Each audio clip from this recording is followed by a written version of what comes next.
Welcome to Madison City Channel's Know Your Candidate interviews, co-sponsored by the League of Women Voters of Dane County.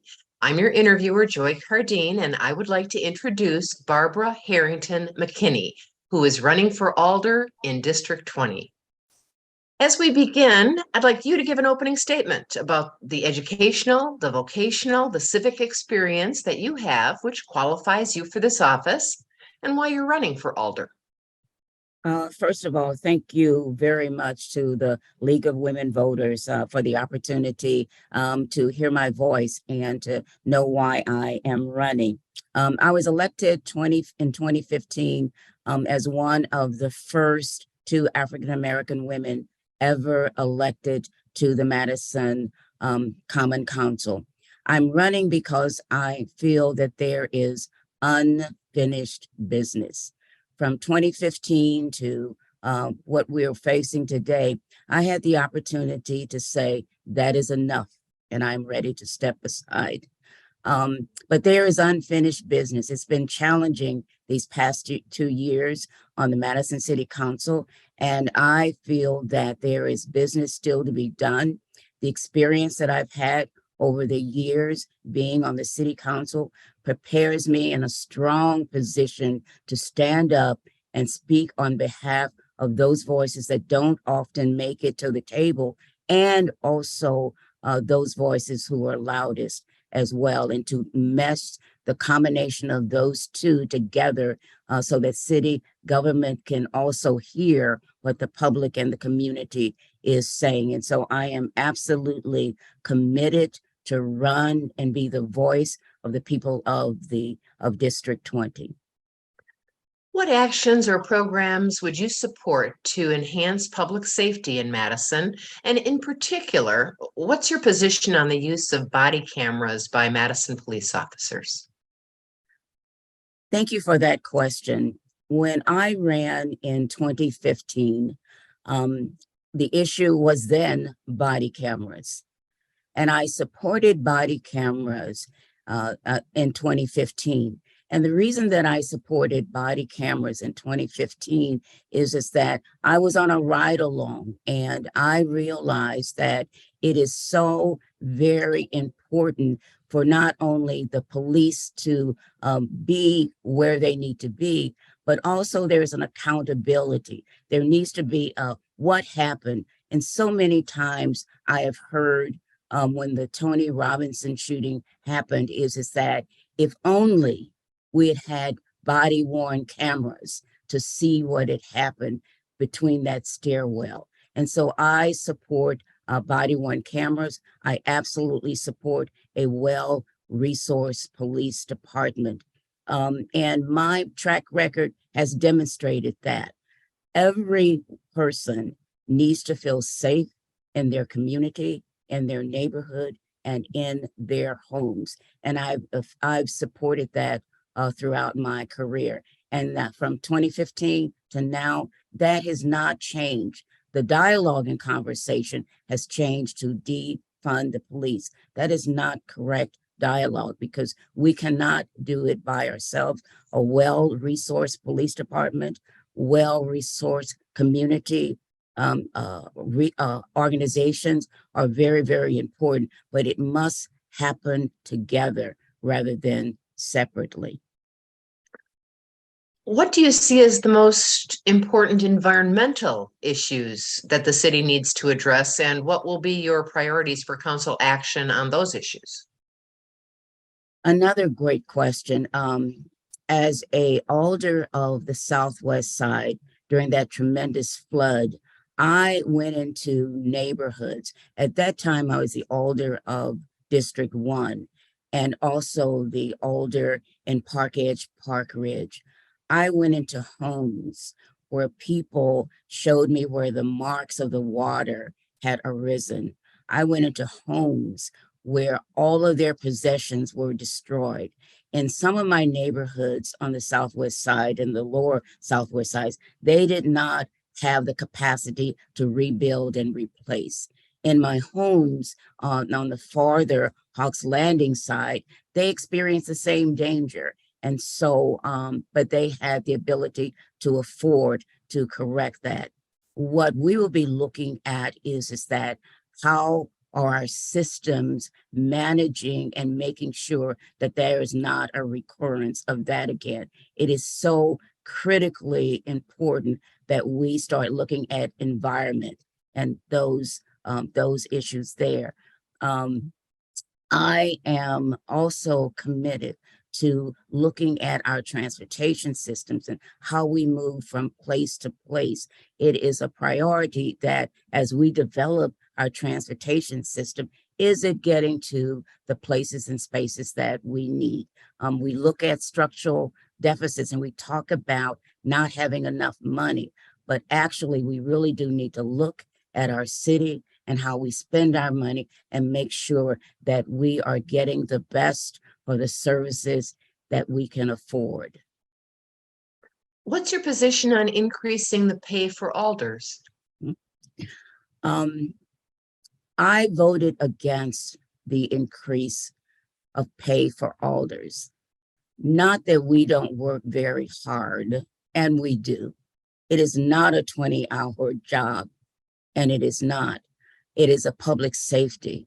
But during the time when we are talking about structural deficit in the years to come, when we were in the budget deliberation cycle, very strong amendments came forward, but they could not be lifted up. They could not be approved because the question always was the structural deficit that the city will be facing in coming years. The timing was not right.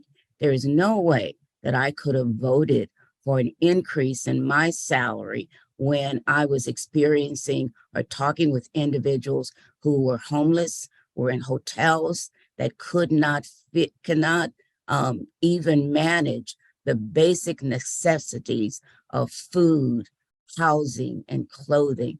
And it was not the right time for us to do that. And so in good consciousness, I could not support the raise in salary. And the public said when that was offered is that they're not ready for a full-time position for an alder. They were not ready. I do not think Madison is ready for an increase in salary at this time. What, if anything, do you think the city should be doing to support economic development? I see the building of the Black Business Hub as a way to start building wealth. On the southwest side, the Employment and Training Center, where they're taking individuals and helping them to get their CDL licenses, where all of that is creating a workforce where people can get sustainable employment. All of those are economic development drivers to me, but you have to have a well-trained, well-resourced community of workers. And how do you get that? You do mentoring. I think that mentoring is one of the most important ways that you can build a strong, vibrant workforce. How do you see racial disparities impacting constituents in your district? And are there any actions the city should take to address those disparities? When I hear disparities, I have to step back and ask the question, is the city actually trying to resolve the issues of racial disparities? Are they causing some of the challenges and problems?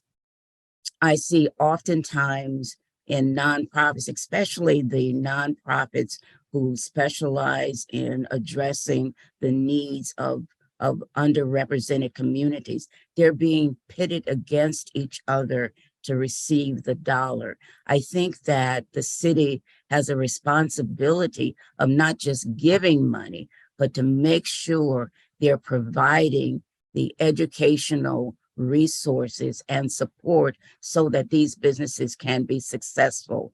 It's something to walk into a store and you see people that look like you. It's wonderful to walk into businesses and see people that look like you. That is an incentive for a young person to say, oh, I can do this. Oh, I never thought of this. And so introducing those pieces so that we could have a well-informed, well-educated, well-trained workforce is so important. And the city can do that. We allocate the monies to the various entities, but what is the underlying support that we build so that they can be strong, viable, and sustainable? Sustainability is important. So there's accountability in that. Accountability is not a negative thing. It says what's missing, the presence of which, if it were there, how could we build a strong, vibrant economy? And I think that the city now is taking it back, and it's not just giving money, but it's supporting those businesses, supporting those organizations and agencies so that they can be strong, viable, and sustainable. What are the most critical issues that you see facing the people in your district, and what do you propose to address those issues? I've been asking those questions. And as I ask those questions, public safety keeps rising to the top. In every conversation, they say that transportation, speeding, but public safety is their issue. People want to feel safe in their homes and in their neighborhoods. How can we address that? And when I originally said that we need a well-resourced police department, they cannot do that on their own. It needs to be a well-resourced police department. It also has to be community resources. It has to be navigators who have their ear to the ground and understanding and listening to the people who are in the community. And so I absolutely am very supportive of public engagement. And what is public engagement? Public engagement is that hearing what the voices of the people most impacted are saying and taking that information, weighing that information, and then going into the city government and saying, how can we match up the needs of our community with the resources that the city can provide and come to a middle where we are having a safe, viable, and thriving community, that the opportunity is there for everyone. And finally, what would you like to say to our viewers as we complete the interview? I love Madison. I love Madison because it's a growing community with opportunities that can be available for all people. And when we talk about thriving, I often ask myself, is this a tale of two cities? Is this a Madison that's rated as the most viable, livable city? Or is it not? And so for it to have a balanced sense of equality where all people have the opportunity to live in a community where they can educate their children, they can grow and prosper, and they can make a livable, sustainable income. I'm running because there's a sense of urgency, and I am at my best self right now in order to say and stand and be confident that I'm speaking and hearing the voices of those who not only are the most vulnerable, but also for the ones that are paying taxes. And so there is a place in the middle where we can start engaging in those conversations. I think that I am, let me say not think, I know that I am the person that can bring those conversations together and elevate Madison where it is a city that is good for all people, regardless of what their economic status is. Thank you, Barbara Harrington-McKinney, for speaking with us, and thanks to our viewers for taking the time to know your candidates. I'd like Thank to you for, remind everyone that the primary election day is Tuesday, February 21st, and the general election is Tuesday, April 4th. As with every election, please vote. On behalf of Madison's City Channel and the League of Women Voters of Dane County, thank you for joining us.